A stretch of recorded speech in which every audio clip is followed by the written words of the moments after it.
I actually think if you look at the full comments, I agree with Judge Liddy. Every American should watch the full video.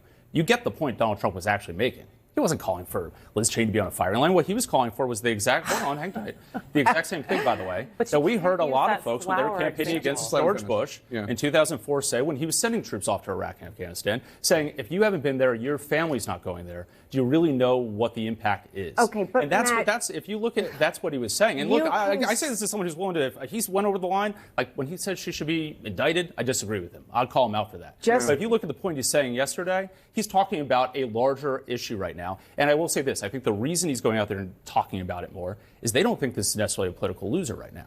I mean, you go out, Jamie, I think you and I were on the air the night that, Liz Cheney was out there campaigning with Kamala Harris in, I believe it was Wisconsin. Since then, what's happened since they've campaigned with Liz Cheney in Wisconsin, Michigan, and Pennsylvania? The polls have tightened. You know why? Republicans, candidly, kind of like me, a little more, neoconservative, a little more establishment, are going out of vogue right now. The American voter is looking for someone who doesn't agree with the foreign policy. Just give me 1 second. Number one, you want to call Liz Cheney a war hawk? Go ahead, do it. You don't need all the other dangerous language around it. The other thing is about polls tightening.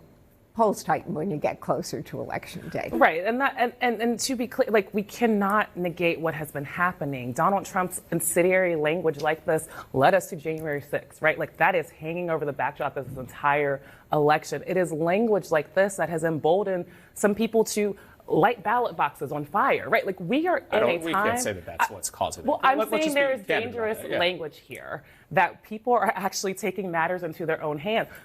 Donald Trump literally attempted assassination towards him, right? There are so many things that are happening, and so you can paint this picture not using that language. Right. Right. The argument